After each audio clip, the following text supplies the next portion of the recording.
Hey guys, it's me Brian from Echo1 USA, and this is my couch tech video. Okay, essentially I asked you guys on my fan page on Friday question and answers. I'm going to go ahead and answer them. First off, check out the links below. You can see, and I'll put the links directly so you can see the questions. Okay, Ryan Pierce is saying, how do I make my trigger more responsive? Assuming you are using an M4, which everybody has, you have to bring the trigger contacts a little closer. If you look at them, they're going to be bent and kind of flared out. What I'm going to do is kind of use a pair of pliers. I have an E90 wire harness video. You want to bring them in, bend them a little, and then curve them, not as much as the stock version. So they're really, really close, and then curve out just a smidge. Otherwise, your trigger contact's going to get jammed. Also, take into account your cutoff lever. If you do too much monkeying with it, you're going to have your cutoff lever not work on semi or full or just jam. So be careful. Jonathan Eckley, cats or dogs? I prefer dogs. Unless they're shedding a lot, then they go outside.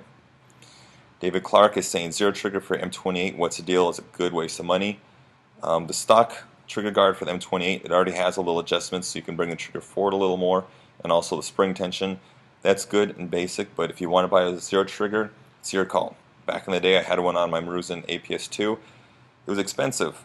If you want to spend parts to make yourself a dedicated sniper on the field, go for it. But if you're just having fun on the weekend shooting cans or your friends, I would say maybe pass. Austin Howe is saying, where do babies come from? Well, the Echo 1 M4 is a full size. Then you have the Tokyo Marui Boys M4, which is a little smaller, and then you have the little mini electrics. I think that's what you're talking about, but I'm not sure. And I don't know where those are. I haven't seen them in a long time. So maybe there's no more babies. Okay, and Joshua is asking, are there any more bolts for the M28 or fluted barrels or tiny flutes or bodies or just stuff for the M28s? I don't know. There's a lot out there, either Classic Army or I don't know. I would say check with your local store. I know, well, maybe I'll just say if you're talking about the Echo 1 M28, which there's also another brand called M24, I don't know why, but if you check with your local store, you can find out they have spare parts. I've said this before and everybody else has said it. You can use VSR 10 parts like for the sears and the bodies and the hop-ups and the barrels.